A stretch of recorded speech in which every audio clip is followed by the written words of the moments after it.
میں بات عورتوں کی کر رہا تھا، وہ ادھر آ گئی تو میں نے بتا دی.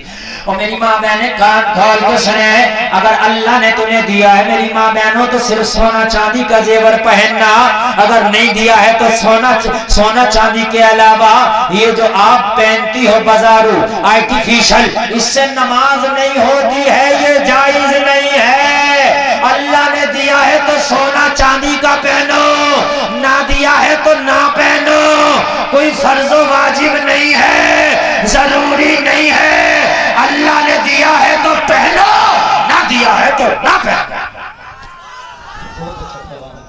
یہ سونا چاندی کے علاوہ جو چل رہا ہے نا آج کا آرٹیفیشل چل رہا ہے، یہ نہ پہنو، نماز نہیں ہوتی ہے.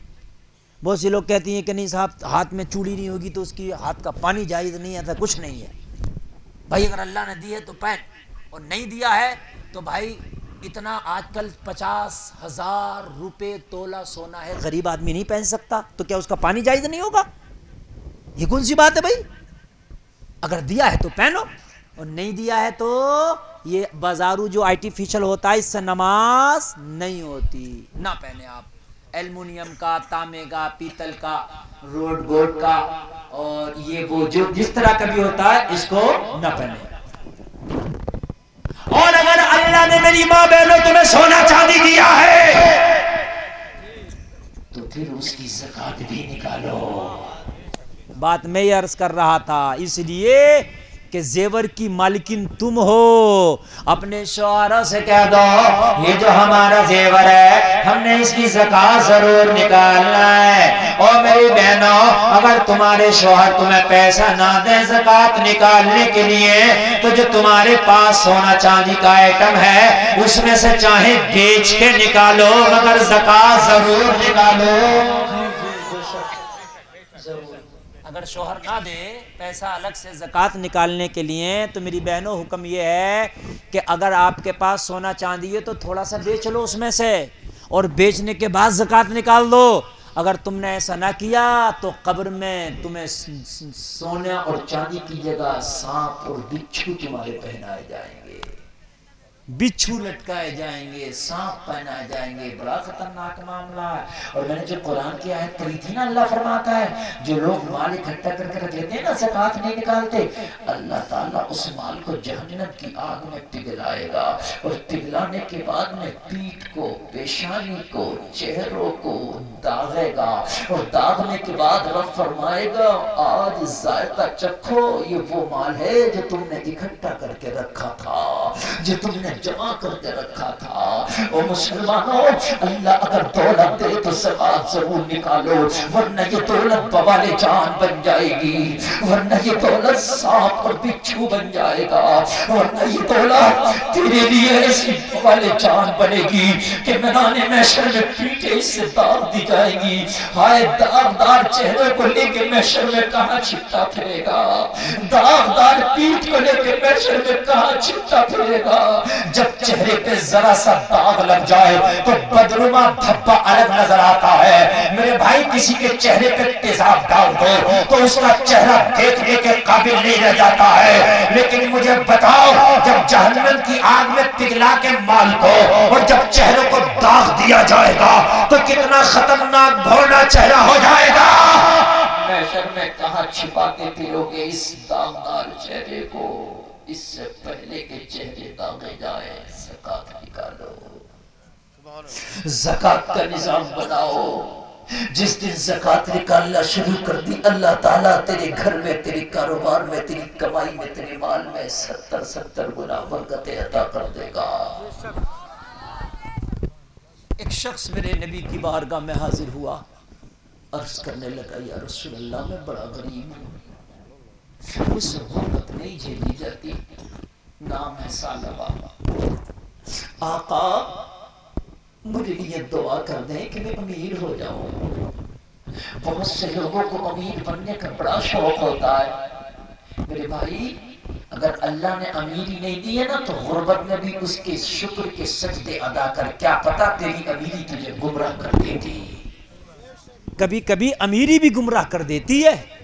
اس لیے اگر اللہ نے امیری نہیں دی، غربت دی ہے تو سجدے شکر کے کیا کر، ہو سکتا ہے یہ غربت ہی تیرے لیے بہتر ہو۔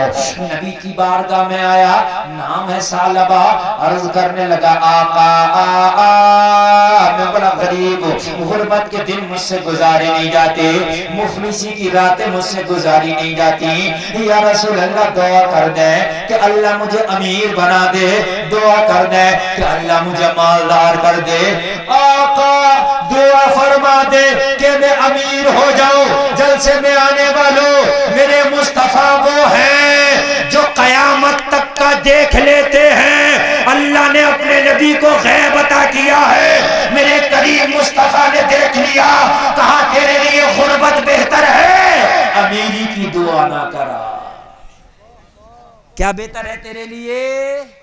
غربت۔ اگر آج کوئی مولانا کہہ دے غربت بہتر ہے تو مولانا سے لڑ پڑے گا، او مولوی تجھے بہت روٹیاں لگ رہی ہیں، میری غربت میں، میری امیری میں تجھے کیا پریشانی ہو جائے گی؟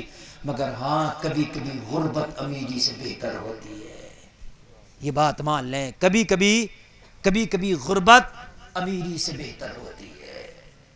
میرے نبی نے فرمایا اے ثعلبہ تیرے لیے غربت بہتر ہے، امیری کے چکر میں نہ پڑ۔ عرض کی آقا میں امیر ہونا ہی چاہتا ہوں، آج دعا فرما دیں۔ دوبارہ پھر عرض کی، حضور سید صاحب قبلہ تشریف فرما ہے، آپ حضرت کے چہرے کی زیارت کر رہے ہیں اور میری تقریر سنیں، شاید اگر اللہ تعالیٰ یہ دلوں میں ڈال دے، اس پر عمل ہو جائے نا تو لوگوں جلسہ کرانے کا مقصد حل ہو جائے گا۔ ذرا زور سے کہہ دو نا سبحان اللہ، اور زور سے بولو نا سبحان اللہ۔ اور بڑی محبت سے آپ سن بھی رہے ہیں، رات کے اتنے حصے میں لوگ بھاگنے لگ جاتے ہیں اور لوگ نہیں سنتے، یہ بہت زیادہ ٹائم ہو گیا، لیکن پھر بھی آپ سن رہے، یہ آپ کی محبتیں ہیں، سید صاحب کا کرم، ان علماء کی نوازش ہے۔ میرے بھائی میری تقریر اتنی کروں گا جتنی آپ محبت سے سنیں گے، میں کوئی بہت زیادہ لمبی چوڑی تقریر کرنے کے موڈ میں نہیں ہوں کہ صاحب میں آپ کو زبردستی سنا جاؤں گا، نہیں، جتنی آپ پیار سے سنیں گے نا اتنی، اس کے بعد آپ جیسے چاہے نعت سنیں یا سلام پڑھیں، وہ آپ کی مرضی ہے۔ اور لوگوں میرے نبی نے 2 بار منع فرمایا ثعلبہ تیرے لیے غربت اچھی ہے، لیکن نہیں مانے۔ عرض کی آقا نہیں میں تو امیر ہی ہونا چاہتا ہوں، یا رسول اللہ آپ تو دعا فرما دیں کہ اللہ مجھے امیر ہی کر دے۔ اتنا بار بار کہا تو میرے کریم مصطفیٰ ہے، پاور والے نبی ہے، میرے نبی نے ہاتھ اٹھایا اور ہاتھ اٹھا کے دعا فرما دی، یا اللہ تو اسے امیر کر دے، یا اللہ اس کے کاروبار میں برکت دے دے، یا اللہ اس کی کمائی میں برکت دے دے۔ میرے مصطفیٰ کا دعا کرنا تھا، میرے کریم نبی کا دعا کرنا تھا، نبی کی دعا قبول ہوئی اور اللہ نے ثعلبہ کے مال میں برکت دی، اتنی برکت دی، اتنی برکت دی، اتنی برکت دی۔ ثعلبہ بکریوں کا کاروبار کرتا تھا اور اللہ نے بکریوں میں اتنی برکت دی، اتنی برکت دی کہ مدینے میں ثعلبہ کا گھر چھوٹا پڑ گیا، اتنی برکت دی کہ مدینے میں ثعلبہ کا گھر چھوٹا پڑ گیا اور بکریاں بڑھ گئیں۔ اب ثعلبہ پریشان، گھر چھوٹا ہے، بکریاں بہت زیادہ ہے، یا اللہ میں کیا کروں، بکریاں اتنی بڑھ گئی، بکریوں میں اتنا اضافہ ہو گیا کہ میرے بھائیوں کان کھول کر کے سنو، گھر چھوٹا پڑ گیا، گھر تنگ پڑ گیا، گھر میں رہنے کے لالے پڑ گئے۔ ثعلبہ نے سوچا مدینے کا گھر چھوٹا پڑ گیا، چلو مدینے سے باہر کہیں جنگل میں چلتے، وہی ڈیرا ڈالیں گے، وہیں پر بکریوں کا کاروبار کریں گے، اس لیے کہ یہ گھر چھوٹا پڑ گیا ہے۔ ثعلبہ مدینے سے باہر نکل گیا، جنگل میں جا کے اپنا ڈیرا ڈال لیا، جنگل میں بکریوں کا کاروبار کرنے لگا۔ ثعلبہ کو اللہ نے اتنی برکت دی، اتنی برکت دی، اتنی برکت دی کہ مدینے میں سب سے زیادہ بکریوں والا ثعلبہ بن گیا، سب سے زیادہ بکریاں، اتنی بکریاں ہو گئیں، اتنی بکریاں ہو گئیں کہ مدینے کا گھر چھوٹا پڑ گیا۔ لیکن لوگوں ذرا غور کرو، جب مال آیا، بکریاں آئیں، تو پہلے 5 ٹائم کی نماز مسجد نبوی میں پڑھتا تھا ثعلبہ، لیکن جیسے ہی مدینہ چھوڑ کے جنگل میں گیا نا تو اب نمازیں چھوٹنے لگی۔ بکریوں میں کبھی ادھر میں رہ جاتے کبھی ادھر میں رہ جاتے۔ میرے بھائی ذرا کان کھول کے سنے، اب نمازیں چھوٹنے لگی، اب جماعتیں چھوٹنے لگی، اب مسجد نبوی میں کبھی آنا ہوتا کبھی نہیں آنا ہوتا۔ وہ جلسے میں آنے والوں اب ذرا بتاؤ، میرے نبی آگے کی زندگی دیکھ رہے تھے کہ اگر میں نے مال کی دعا کر دیا تو اس کا مال اس سے نمازیں چھڑوا دے گا، اس کا مال اس سے رب کی دوری بنوا دے گا۔ اس لیے میرے کریم مصطفیٰ فرما رہے تھے ثعلبہ اس لیے تم اس سے مال کی دعا نہ کرا، مگر جب ثعلبہ نہ مانا تو میرے کریم مصطفیٰ نے دعا کر دیا، مگر دعا کر دیا مال تو آ گیا، مگر یہ مال بوالِ جان بن گیا۔ وہ جلسے میں آنے والوں اب تو ثعلبہ کی نمازیں چھوٹنے لگی، اب تو ثعلبہ کی جماعتیں چھوٹنے لگی، اب تو کاروبار میں اتنا بزی ہو گیا، اب تو کاروبار میں اتنا ویست ہو گیا، لوگوں سے ملنا جلنا چھوڑ دیا، رشتہ داروں سے ملاقاتیں چھوٹ گئی، نبی کی زیارت چھوٹ گئی، نبی کی ملاقات چھوٹ گئی، مسجد نبوی کا آنا جانا چھوٹ گیا۔ اس سے بڑا اور اس کے اوپر پریشانی کیا ہو؟ لوگ مسجد نبوی میں پیسہ خرچ کر کے نمازیں پڑھنے جاتے ہیں اور اس کے پیسے نے مسجد نبوی کی نمازوں کو چھڑوا دیا۔ پریشانی ہوئی کہ نہیں ہوئی میرے بھائی؟ اب جب پریشانی ہوئی، امیر تو ہو گیا، میرے نبی نے صحابہ کو بھیجا، جاؤ ثعلبہ کے پاس جاؤ اور ثعلبہ سے کہو کہ وہ زکوٰۃ ادا کرے۔ مالدار ہو گیا نا تو ثعلبہ سے کہو کہ زکوٰۃ ادا کرے، مال ہو گیا اس کے پاس، بکریاں بہت زیادہ ہیں۔ لوگوں جب صحابہ ثعلبہ کے پاس پہنچے، نبی کے قاصد پہنچے، نبی کے پیغامبر پہنچے، پیغام لے کر کے پہنچے، ثعلبہ اپنی بکریوں کا اپنا مال کا زکوٰۃ نکالو۔ ثعلبہ نے جب حساب لگایا تو مال زیادہ تھا، زکوٰۃ بھی زیادہ بیٹھی۔